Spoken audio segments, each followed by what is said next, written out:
안녕하세요, 척수장애인 여러분. 저는 오늘 강의를 맡은 척수장애인 당사자이자 재활학과 의사로 일하고 있는 김동구입니다. 오늘의 주제는 척수장애인의 호흡재활입니다. 척수손상 후에 폐활량이 감소하고 기침을 하는 능력이 저하될 수 있습니다. 먼저 왜 그런 일이 일어나는지에 대해 알아보고 호흡재활 방법에 대해 함께 살펴보도록 하겠습니다. 먼저 폐활량 감소 중 호흡의 구성을 알아보겠습니다. 호흡은 숨을 들이기 마시는 들숨과 내쉬는 날숨으로 구성됩니다. 들숨과 날숨은 횡격막 및 여러 호흡근에 의해 조절됩니다. 척수손상 후에는 이 근육들의 마비 또는 약화로 인해 폐활량이 감소하고 기침을 하는 능력이 저하되게 됩니다.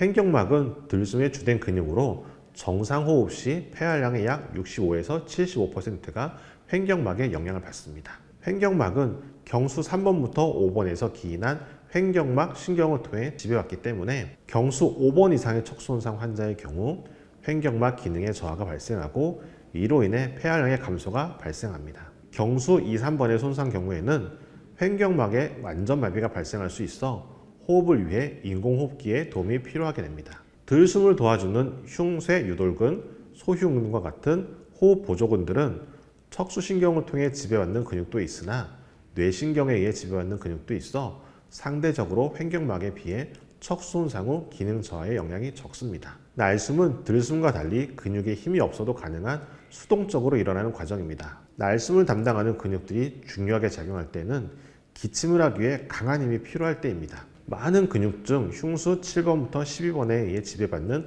복근이 날숨에 관여하는 대표적인 호흡근입니다. 따라서 흉수 6번 이상의 척수손상 환자들의 경우 복근 근력이 소실로 인해 기침 능력이 저하되어 기존의 분비물을 효과적으로 제거하기 어려워집니다. 다음으로 경수손상 척수장애인의 목소리가 작아지고 숨이 차는 이유에 대해 알아보겠습니다. 복근 근력의 소실은 폐활량에도 영향을 줍니다. 앉은 자세에서는 이완된 복근이 횡격막을 충분하게 받쳐주지 못하기 때문에 앉아있는 자세에서 폐활량이 누워있는 자세보다 약 15% 정도 감소합니다. 이는 횡격막과 복근의 기능이 모두 저하된 경수손상 환자에게서 두드러지게 나타나는 현상이며 경수손상 척수장애인들이 앉아있으면 목소리가 작아지고 숨이 찬 이유입니다. 이런 해부학적 이유로 인해 경수손상 척수장애인의 경우 횡격막 기능 저하, 복근의 마비로 인해 폐활량이 감소하고 기침을 하는 능력이 저하됩니다. 또한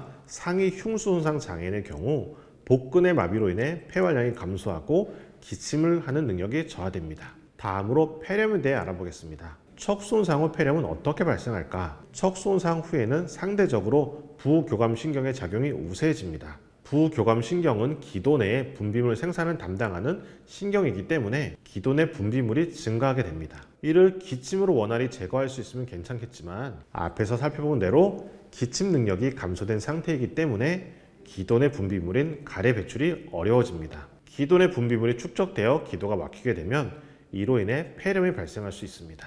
폐렴을 예방하기 위해서는 폐렴의 위험성을 줄이기 위해서는 평소 폐활량을 유지하기 위한 공기주입 운동을 시행하고 기도 내 분비물을 원활하게 배출하기 위해 보조기침법을 배워 시행해야 합니다. 기침 보조기 커프 어시스트를 이용하는 것이 도움이 됩니다. 다음으로 척수장애인을 위한 호흡재활 방법 4가지를 살펴보겠습니다. 여기에는 공기 주입 후 기침하는 요령, 손으로 두드려서 가래 제거하기, 기침 보조기, 흉벽 진동기 사용이 있습니다. 첫 번째로 공기 주입 운동 후 기침하는 요령입니다. 경수 4번 아래쪽에서의 손상이라면 통상적으로 일반적인 호흡에는 아무런 문제가 없으며 평소에도 호흡 때문에 어려움을 겪는 경우는 별로 없습니다. 그렇지만 감기나 기관지염, 폐렴 등으로 인해 가래가 많을 때 시원하게 가래를 뱉기가 어려울 수 있습니다. 그럴 때에는 공기를 주입한 다음에 명치 아래 복부를 눌러 기침을 강하게 합니다. 다음으로 공기 주입을 어떻게 하는지 알아보겠습니다. 간단히 설명하면 척수장애인이 스스로 호흡할 수 있는 최대 용량의 공기를 들이마신 후 숨을 잠깐 참으면 보호자가 엠브백을 이용해 약간의 저항이 느껴질 때까지 공기를 추가로 넣어주며 시행합니다. 엠브백은 의료기 상사에서 구입할 수도 있고 인터넷 구매도 가능합니다. 이러한 훈련은 한 번에 10에서 15회, 하루에 2, 3회 시행하도록 합니다. 엠브백을 이용한 공기 주입 방법. 엠브백을 이용하여 공기 주입을 하기 위해서는 그림과 같이 누운 자세이거나 비스듬하게 기대어 앉습니다. 척수장애는 코와 입으로 최대한 숨을 들이마신 뒤 숨을 잠깐 참으며 이때 보호자는 N부백의 마스크를 입에 대고 입과 코 주변으로 공기가 새지 않도록 막습니다. 척수장애는 숨을 내쉬지 말고 입과 코로 한 번 더 숨을 마시며 이때 보호자는 척수장애인의 입과 코에 대고 있던 N부백을 짜서 척수장애인의 입과 코 안으로 공기를 넣습니다. 공기를 넣은 후 척수장애인은 숨을 내쉬지 말고 또 숨을 참으며 다시 숨을 들이마십니다. 이때 보호자는 또 공기를 짜 넣습니다. 이 방법으로 폐 속에 공기가 충분히 들어가게 되면 마스크를 얼굴에서 뗀 후 힘껏 기침을 합니다. 이 상태에서 힘껏 기침을 하면 평소보다 훨씬 더 강한 기침이 나옵니다. 강한 기침을 위한 명치 압박법. 이보다 더 강하게 기침을 하려면 그림처럼 기침하려는 순간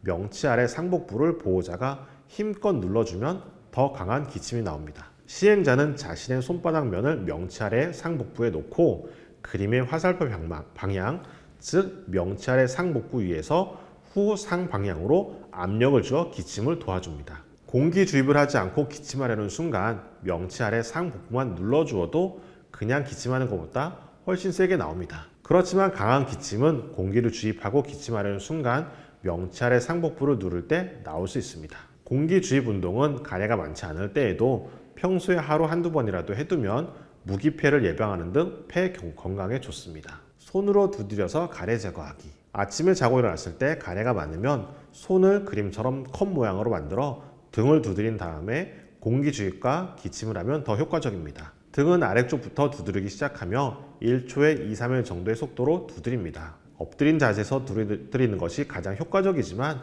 엎드린 자세를 취하기 어려울 수도 있습니다. 그런 경우에는 옆으로 누운 자세를 좌우로 번갈아 취하면서 두드려도 효과적입니다. 기침 보조기, 인공호흡기를 사용하는 경우나 가래가 너무 많아 손으로 두드리는 방법으로 해결이 안 되는 경우에는 기침 보조기를 사용합니다. 기침 보조기를 가정용으로 비치하는 경우는 많지 않고 보통 병원에서 사용하지만 간혹 대여하여 집에서 사용하기도 합니다. 기침 보조기는 폐에 양압을 가하여 폐에 공기를 충분히 주입시킨 뒤 순간적으로 음압을 가하여 강력한 기침 기류를 발생시킴으로써 가래를 제거하는 데 도움이 되는 기구입니다. 흉벽 진동기, 객담 제거를 위하여 흉벽 진동기를 사용할 수도 있습니다. 흉벽 진동기는 조끼를 입으면 조끼가 강하게 떨리면서 가래를 기관지로부터 떼어내는 장비입니다. 다음은 책 138페이지의 내용인데요. 집에서 할 수 있는 호흡 운동에 대해 알아보겠습니다. 나이가 들며 신체 능력이 떨어지게 되는데 척수장애의 경우에는 호흡 능력의 감소가 더욱 빠르게 진행됩니다. 마비로 인하여 호흡 능력이 떨어져 있는 상태에서 나이로 인해 감소하는 호흡 기능의 저하를 줄이기 위해 반드시 호흡 운동 기구를 이용한 운동을 매일 2회 10분씩 시행하여야 할 것입니다. 호흡 관리를 위한 건강 정보. 오늘 우리는 호흡 재활을 위한 방법을 알아보았습니다. 마무리로 호흡 건강을 위한 가장 중요한 정보를 안내하고 마무리하도록 하겠습니다. 장애인의 건강에 치명적인 흡연. 척 손상 후 아직도 담배를 피우는 척수장애인들을 종종 보게 됩니다. 흡연은 비장애인에게도 백해무익이지만 특별히 척수장애인의 건강에는 치명적인 적입니다. 첫째로는 흡연은 척 손상으로 감소된 호흡 기능을 더욱 감소시킵니다. 담배로 인하여 기관지 내의 분비물, 가래를 뱉는 기능이 감소하게 되며 이로 인해서 폐렴이나 무기폐가 생길 수 있습니다. 둘째, 욕창 발생의 위험을 높입니다. 흡연으로 인해서 말초 혈관의 혈액순환이 감소하게 되면 욕창이 쉽게 발생하고 발생한 욕창이 더 심해지게 됩니다. 셋째, 골다공증의 위험을 높입니다. 흡연은 골밀도를 감소시켜 대퇴골의 골절 발생률을 50%나 증가시킵니다. 오늘 척수장애인의 호흡 재활에 대해 함께 알아보았는데요. 이 영상은 한국척수장애인협회에서 척수장애인의 재활 및 건강 증진을 위해 제작하였습니다. 협회는 2004년에 설립되어 현재까지 척수장애인의 일상의 삶을 발전시킬 수 있도록 다양한 활동들을 해오고 있습니다. 더 많은 정보는 척수장애 아는 만큼 행복한 삶이라는 책에서 확인할 수 있고 이 책은 한국척수장애인협회, 대한척수학회, 대한재활의학회가 공동 저자로 참여하여 척수장애인과 가족들을 위한 척수장애 길라잡이가 되고 있습니다. 한국척수장애인협회 중앙회 홈페이지에 접속하시면 모바일이나 PC로 다운로드 없이 쉽게 읽어보실 수 있습니다. 오늘 이 영상 외에도 척수장애란 배뇨 및 배변 관리, 척수손상 합병증, 평생 건강관리 등 시리즈 교육 영상이 있으니 함께 시청하셔 여러분의 일상에 도움이 되시기를 바랍니다. 감사합니다.